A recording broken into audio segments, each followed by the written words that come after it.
You've interviewed huge names like Mariah Carey and Larry King. Can you share what makes those interviews so successful as you're planning those interviews? What do you find as kind of the best prep? None of those were planned at all. So again, it's like heavy on the stay ready so you have to get ready. I think so during those times I was working for the TMZ tour, and that's how I started. So I literally started from not even in the newsroom and built my way to senior news producer. Um, it was all about just knowing what the world was talking about and what was happening.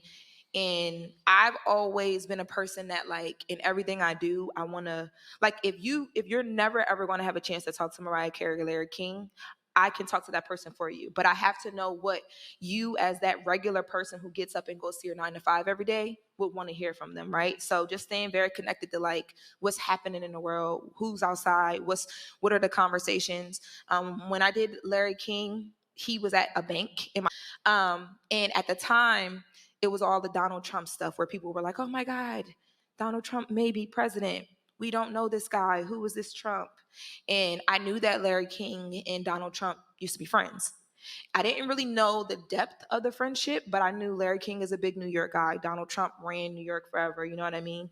And he was a socialite in New York. So I'm like, there's no way that they haven't crossed paths. So I was like, it'd be a good idea to talk to him about Trump. And Larry King is very, very opinionated.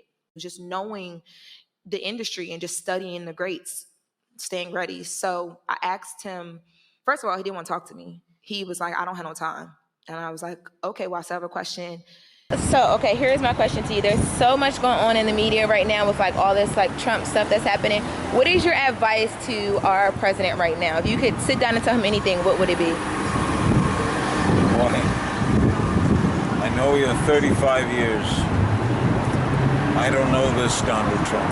Wow, what Donald Trump do you know? Donald Trump I know is much more liberal, much more moderate. I didn't know if he was a Democrat or Republican. Wow, really? I don't know this Donald Trump. I'm very, very sad. Well, thank you, Mr. King. You have a great day. Got emotional. It was very weird because I don't think I've ever seen Larry King like be emotional about anything. He's such a good keep your composure guy. You could tell that it was very like, it was almost like two girlfriends who get into it because one girlfriend didn't show up at the birthday dinner. You know how, y'all know how dramatic that is, right? So it was like he was betrayed by his friend and he felt like, I don't know, he just felt away. And I don't think anyone had ever asked him. So he just let it all out. So that interview, when I submitted it, it went everywhere. And celebrities, I think, always get approached like you want to make them comfortable and you want to pad your conversations. And there's a way that you can get what you need news-wise and break news without being disrespectful, without gaslighting, whatever. You just treat them like a person. Me and you sitting here right now, like, you know what I mean? I think if you can make people comfortable, and everybody that I study, the Angie Martinez, the Larry Kings, even at the most tough interviews, Howard Stern, whatever, they make you feel like, oh, okay, I could talk to this person. And then boom, now you're talking and hours went by and you're breaking national news from TMZ to CNN, the Shade Room, you know what I mean? So, but I had to know what was going on in the world too. I had to know what people cared about.